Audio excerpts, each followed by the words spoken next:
ওয়া এটা শপথ অর্থে ব্যবহৃত হয়েছে। এখানে ওয়া এবং অর্থে ব্যবহার হয়, আবার শপথ অর্থে ব্যবহার হয়। আমরা শপথ কেন করি? কোন একটা বিষয়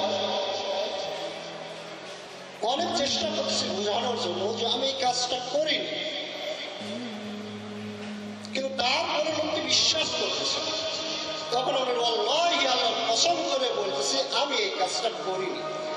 তাহলে আমরা শপথ করে এই জন্য পরের যে বাক্যটা উল্লেখ করব এই বাক্যটার গুরুত্বের জন্য আমরা শপথ ব্যবহার করি। কিন্তু আল্লাহর ক্ষেত্রে কি এরকম যে আল্লাহ একটা কথা বলবেন সেই কথা বিশ্বাস করা যাবে না? এরকম কি যে না, আল্লাহর প্রত্যেকটা কথা হচ্ছে হক, মিথ্যার কোনো অবকাশ নেই।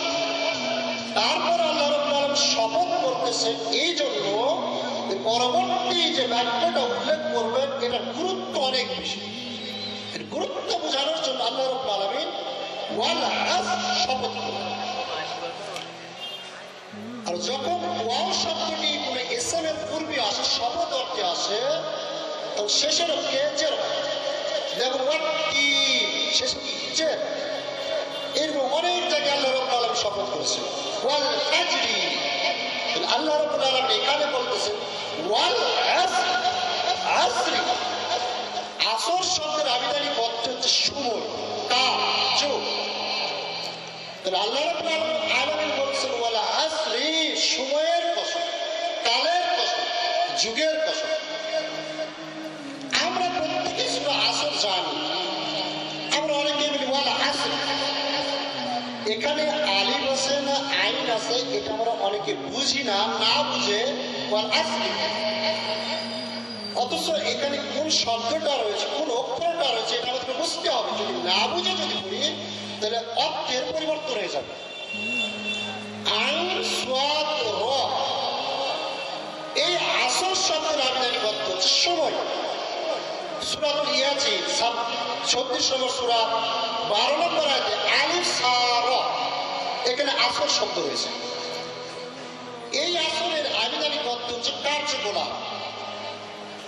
আমরা বলি না আসার ব্যবহার, তার কার্যকলাপ, পিছনে যা কিছু রেখে যাচ্ছে এই কার্যকলাপ, কীর্তিকলাপ। কীর্তিকলাপ, কার্যকলাপ, এই বাক্যটা যে শব্দ দ্বারা গঠিত সেটা হচ্ছে আলিফ সা র, আসর। আর আল্লাহ রাব্বুল আলামিন সূরা আসরে যে বাক্যটা উল্লেখ করেছে সেটা হচ্ছে আইন সাদ র, আসর। তাহলে আমরা যখন উচ্চারণ করি ওয়াল আসরি না ওয়াল আসর, কোনটা?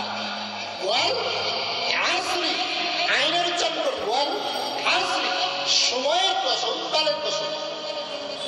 আল্লাহ রাব্বুল আলামিন সময়ের কসম করবেন, কেন কালের কসম করবেন? সময় খুবই গুরুত্বপূর্ণ। মানুষ যখন জন্ম লাভ করেছে, মানুষ সৃষ্টির 50,000 বছর পূর্বে আল্লাহ রাব্বুল আলামিন তার তিনি লিপিবদ্ধ করে রেখেছেন।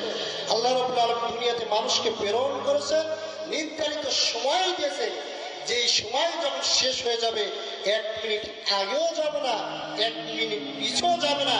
যার কারণে আল্লাহ রাব্বুল আলামিন সময়ের কসম করে বলছেন এই সময় তুমি কাজে লাগাও, এই সময় তুমি কাজে লাগাও, এই সময় বলে দিবে তুমি সফল হবে, এই সময় বলে দিবে তুমি ক্ষতিগ্রস্ত হবে।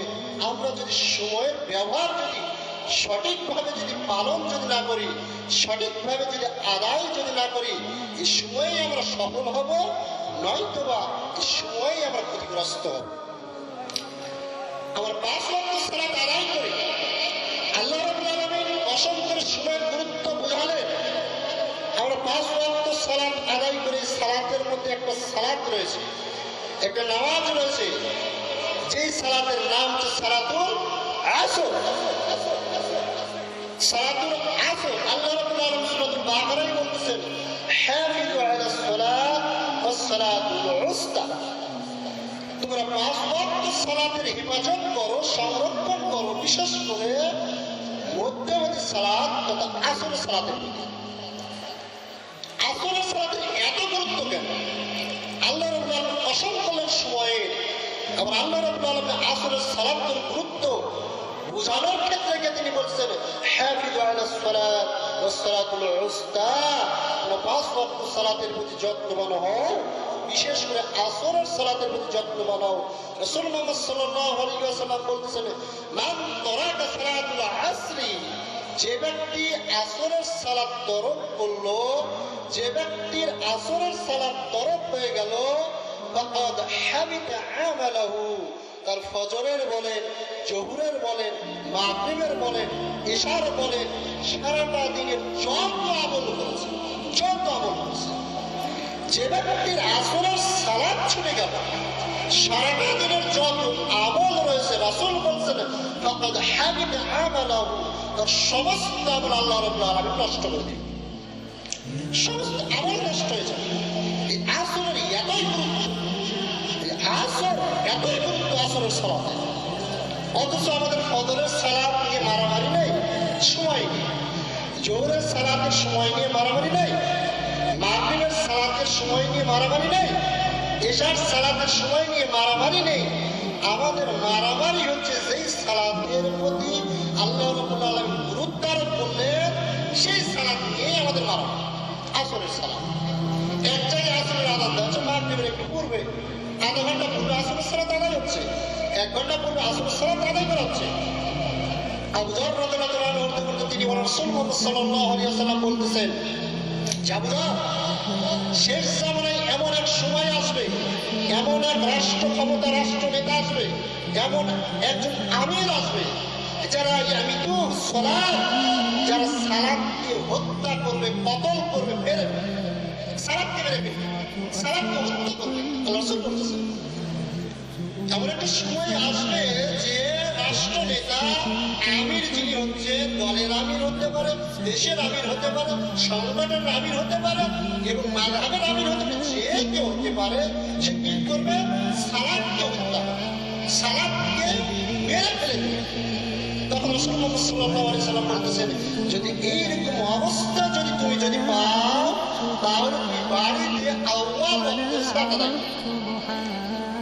অতঃপর আউয়াল ওয়াক্ত সালাত আদায় করার পরে তুমি আবার গিয়ে যদি দেখো ইমামেরা জামাতের সহিত সালাত আদায় করতেছে, তাহলে তুমি জামাতের সহিত আবার সালাত আদায় করো, এটা তোমার জন্য নফল হিসাবে গণ্য হবে। আর যদি জামাতের সহিত সালাত আদায় করতে যদি নাও পারো, তাহলে রাসূল বলছেন তুমি তোমার সালাতকে হেফাজত করো। সালাতকে হেফাজত করা মানে হচ্ছে আউয়াল ওয়াক্তে সালাত আদায় করা। হাদিস কি বুঝতে পারেননি? সালাতের হেফাজত করা মানে কি? আউয়াল ওয়াক্তে সালাত আদায় করা। আমরা যে আসরের সালাতগুলো আদায় করতেছি মাযহাবের নাম দিয়ে, যে কোনো বিষয়ের নাম দিয়ে আমরা যে আসরের সালাতগুলো আদায় করছি, এটাকে আউয়াল ওয়াক্তে না শেষ ওয়াক্তে, কোনটা? যদি এইরকম যদি পরিবেশ হয়, যদি এইরকম যদি স্থানে যদি বসবাস করতে হয়, রাসূলের হাদিস বলতেছে আপনাকে বাসাতে আউয়াল ওয়াক্তে আসরের সালাত আদায় করতে হবে। আসরের সালাতের অত্যন্ত গুরুত্ব, এমনকি রাসূল বলছেন যারা আসরের সালাত কাদা হয়ে যায় তার সমস্ত আমল বাতিল হয়ে যায়। এমনকি রাসূল মুহাম্মদ সাল্লাল্লাহু আলাইহি ওয়াসাল্লাম বলতেছেন, যে ব্যক্তি আসরের সালাত পরিত্যাগ করলো, যে ব্যক্তির আসরের সালাত ছুটে গেল, তার পরিবারকে সে ধ্বংস করলো এবং তার যত সম্পদ রয়েছে সমস্ত সম্পদকে সে ধ্বংস করলো। কত কঠিন আসরের সালাতের ব্যাপারে রাসূল মুহাম্মদ সাল্লাল্লাহু আলাইহি ওয়াসাল্লাম উল্লেখ করেছেন, অথচ আমরা আসরের সালাতটাকে দেরিতে আদায় করি। সুতরাং আমাদের উচিত হবে আউয়াল ওয়াক্তে আসরের সালাত আদায় করা। যদি আমাদের সালাতের হেফাজত করতে চাই, তাহলে আসর শব্দটি অর্থ হচ্ছে সময়। আসরের সালাতের যেরকম ভাবে আল্লাহ রাসূল মুহাম্মদ সাল্লাল্লাহু আলাইহি ওয়াসাল্লাম গুরুত্ব আরোপ করেছেন, মান দিয়েছেন, সম্মান দিয়েছেন, ভাবে সময়কে আল্লাহ রাব্বুল আলামিন সেরকম ভাবে মান দিয়েছেন, সম্মান দিয়েছেন, গুরুত্ব দিয়েছেন। মানুষ যদি সময়ের যদি সদ্ব্যবহার না করে, তাহলে সে ক্ষতিগ্রস্ত হবে। আল্লাহ রাব্বুল আলামিন বলেন, এটাই বলতেছেন, মানুষ যে সময়কে যদি মূল্যায়ন যদি না করে, সঠিক সময়ে যদি সে কাজ যদি করতে না পারে, মনে করেন একটা লোক, একটা ছেলে পরীক্ষা দিবে, পরীক্ষার রাতে সে ঘুমাচ্ছে, অথচ তার উচিত ছিল পরীক্ষার সময় তার লেখাপড়া করা। লেখাপড়া না করে সারাটা রাত ঘুমিয়েছে, সারাটা রাত মোবাইলে গেম খেলেছে, সারাটা রাত দীর্ঘ ফেসবুক টিপেছে। এখন বলেন ওই ছেলে যদি পরীক্ষা দিতে যায় তাহলে কলম কামড়ানো ছাড়া কি তার কিছু উপায় আছে? উপায় নেই। কেন সে পড়ে আসেনি, সে জানে না, কমন পড়েনি, সে জানেই না, পরে সে ঘুরিয়েছে। পরীক্ষার পূর্বে যে সময়টা ছিল এই সময়টা তো কাজে লাগানো উচিত ছিল। কাজে না লাগানোর কারণে সে কি করলো, যখন তিনি পরীক্ষা দিতে গেল আর তিনি লিখতে পারতেছে না, কলম বুকে নিয়ে কামড়াচ্ছে।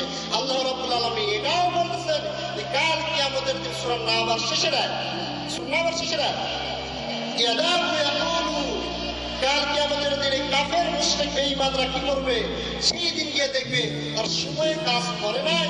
দুনিয়াতে একটা হায়াত দেওয়া হয়েছিল 60 বছর, 70 বছর, 80 বছর একটা হায়াত, জীবন তাকে দেওয়া হয়েছিল।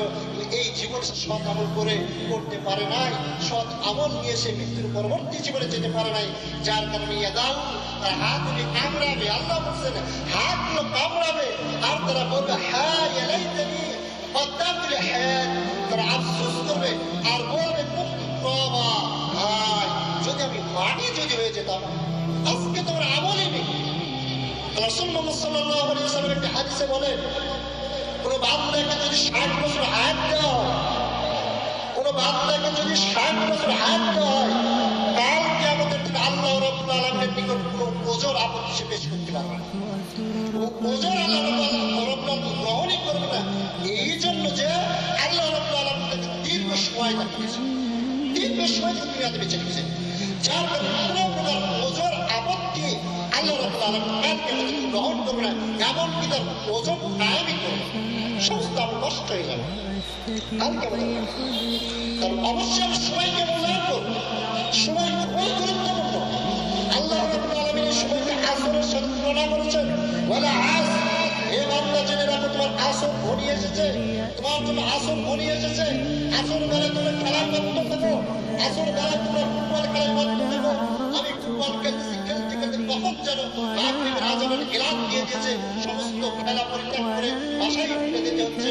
ঠিক অনুরূপ ভাবে তোমার আসর বেঁচে গেছে, তোমার আসর বেঁচে গেছে। তুমি আসরের সময় খেলনা নিয়ে ব্যস্ত, তুমি আসরের সময় বাজার করা নিয়ে ব্যস্ত, ইত্যাদি দুনিয়াবি কাজে তুমি ব্যস্ত। এমন মুহূর্তে তোমার মৃত্যুর ডাক চলে এসেছে। মৃত্যুর জন্য তুমি প্রস্তুতি হতে পারোনি, মৃত্যুর জন্য তুমি প্রস্তুতি হতেই পারোনি, মৃত্যুর জন্য কিছু নিতেই পারোনি। সময় পুরো সময়টা ব্যয় করেছো দুনিয়ার জন্য। আজকে আমাদের অবস্থা দেখেন, 24টা ঘন্টা যিনি সময়ের মালিক।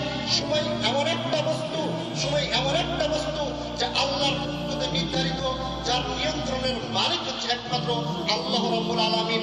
আজকে আপনি যদি ঘুমিয়েও থাকেন তারপরে সময় চলে যাবে, আজকে যদি আপনি কাজে যদি থাকেন তারপরে সময় চলে যাবে।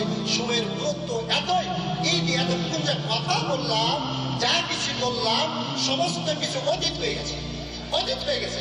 সকাল থেকে যা কিছু করলেন সময় দেখেন থেমে নেই, সেটা অতীত হয়ে গেছে। এখন বসে আছেন বর্তমান, একটু পরে সেই সময়টা হয়ে যাবে কি অতীত। তারপর যেটা করবো সেটা হচ্ছে ভবিষ্যৎ। সময় এরকম একটা বস্তু যে আল্লাহর নিয়ন্ত্রণে রয়েছে, পুরো বান্দার নিয়ন্ত্রণে নেয়।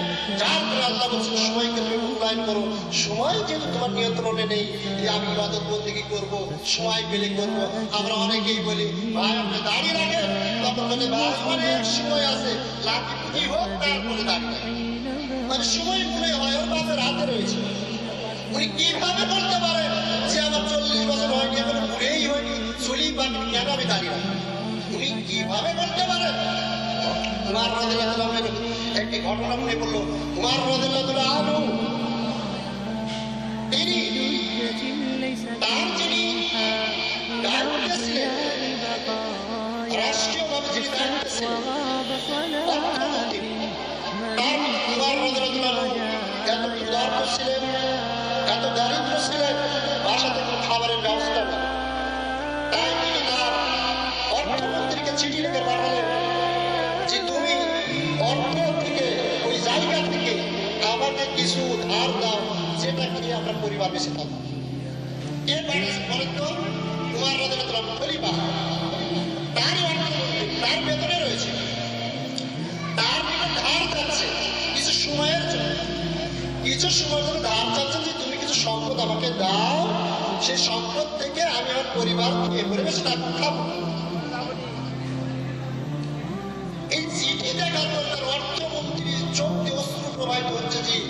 অর্ধজাহানের খলিফা, তার বাড়িতে খাবার নেই, তিনি খাবারের জন্য আমার কোনো চিঠি লিখলে কাঁদতেছেন। কাঁদতে কাঁদতে তিনি আবার একটা চিঠি লিখে দিলেন উমার রাদিয়াল্লাহু আনহুর নিকট। তিনি যখন উমার রাদিয়াল্লাহু আনহুর নিকট যখন চিঠি দিলেন, উমার রাদিয়াল্লাহু আনহু কাঁদতে কাঁদতে দাড়ি মোবারক ভিজে গেল। কেউ কি লিখলেন তার চিঠিতে? তিনি বললেন, আমি তোমাকে এখান থেকে সম্পদ দিতে পারি, শব্দ হচ্ছে দুইটা বিষয় তুমি নিশ্চিত গ্যারান্টি দিবে, আমি তোমাকে অর্থ দেবো। এক, তুমি কয়েকদিনের জন্য যে সম্পদ আমার নিকট থেকে নিবে, তুমি কয়েকদিনের গ্যারান্টি দাও যে তুমি কয়েকদিন বেঁচে থাকবে, নিশ্চিত গ্যারান্টি দাও। তুমি যদি গ্যারান্টি দিতে পারো আমি গত 5 দিন, আগামী 5 দিন আমি জীবিত থাকতে পারবো, আগামী 7 দিন আমি জীবিত থাকতে পারবো, এই নিশ্চিত গ্যারান্টি যদি দিতে পারো আমি অর্থ দেবো। দুই, তুমি যে খলিফা আসো আরো 7 দিন আরো 10 দিন তুমি খলিফায় অধিষ্ঠিত থাকতে পারো, এর গ্যারান্টি। উমার রাদিয়াল্লাহু আনহু কেঁদে ফেললেন। এমন কিছু বাক্য লিখেছিলেন, কেঁদে ফেলেছিলেন। আর আজকে আমরা বলি ভাই এসো সালাতের জন্য এসো, তোর ভাই সময় আছে, এখন অনেকদিন বেঁচে থাকো, এখন অনেকদিন বেঁচে থাকো, আপনি ছেড়ে দেন ভাই, আপনি দাঁড়িয়ে ছেড়ে দেন, এখন সময় আছে, নাতিপুতি হোক তারপরে দাঁড়িয়ে ওর সময়টাকে বেঁধে নিয়েছি। আমরা মনে করি সময়ের মালিক আমরা। আল্লাহ তাআলা বলেছেন, বলে আজ সময়ের বশর আমি সময়কে নাজিল করছি, আমি সময়ের মালিক, আমি সময় নিয়ন্ত্রণ করে দিই। সুতরাং তুমি যদি সময়কে সঠিক কাজে ব্যবহার করো হয়তো তুমি সফল হবে, আর যদি সময়কে যদি